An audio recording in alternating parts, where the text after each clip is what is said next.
Hey everyone, my name is Sarah Kate.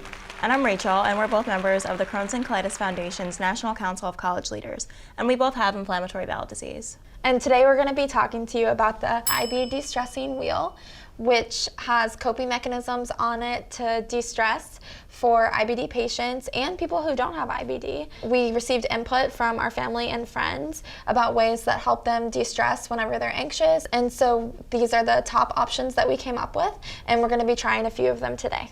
Let's give it a spin. You ready? Let's do it.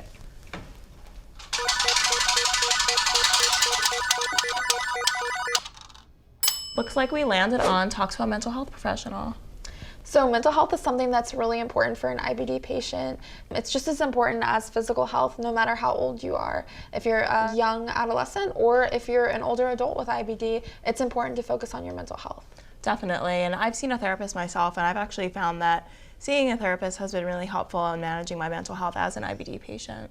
And today we're going to actually talk to a mental health professional who's going to tell us more about how she treats IBD patients and helps them de-stress.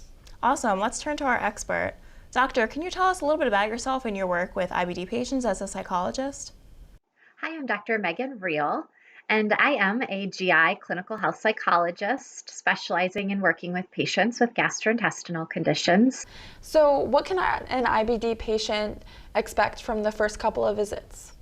In the first visit with a psychologist, we're going to talk about a lot of different aspects of your life. So we'll review your GI health history. When were you diagnosed? Learning a little bit more about whether you've had any surgeries or upcoming decisions about surgeries, as well as your mental health. That definitely helps paint a better picture. Thank you. I've heard that mental health treatment can be kind of time-consuming and expensive. Could you talk a little bit more about that? There can be a lot of stigma around therapy, and people can think that it's expensive and time-consuming. But I like to think about therapy as an investment in your health, as well as a lot of insurance companies do cover mental health care.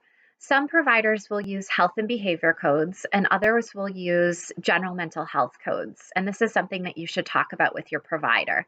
If you are not covered, you can talk with the provider about a sliding fee scale, meaning that they may be able to offer you services at a reduced fee. That's some really great information. Thank you, doctor. So how does a patient know when they should go see a mental health professional?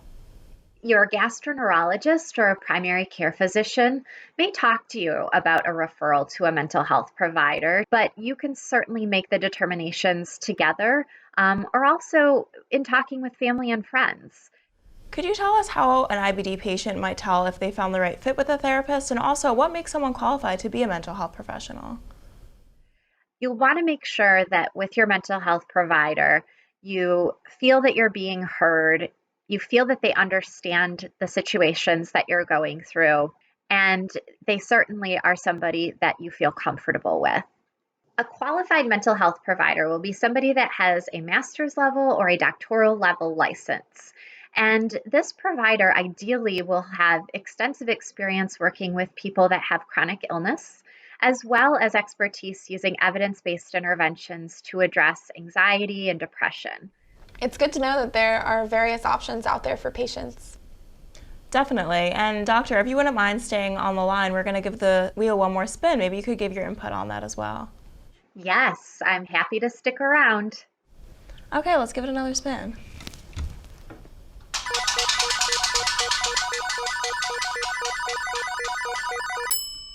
Looks like we landed on mindful breathing. Sarah Kate, have you ever tried that? I have actually, and it's a really great technique because you can do it anywhere, even in a public place. You just take a step back and take a few deep breaths, and it really does de-stress.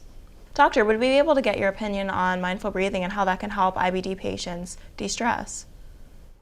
Yes, breathing strategies. These are one of my favorite things to teach patients. So certainly mindful breathing is an exercise that if you Google it, you can find hundreds of different easy to follow and practice interventions. One tool is breathing and counting. So mindful breathing really can center you and bring you back to the present moment. Thank you, doctor. That was really helpful. And you've been very helpful today in talking to us about different coping mechanisms to deal with stress and IBD. So thank you for joining us. Thank you so much. It was my pleasure to join you today. We hope this video encourages you to consider seeing a mental health professional as part of your IBD treatment. And comment below if you have any additional coping mechanisms that you want to see added to the wheel. Thanks again, everyone. Bye. Bye, see you next time.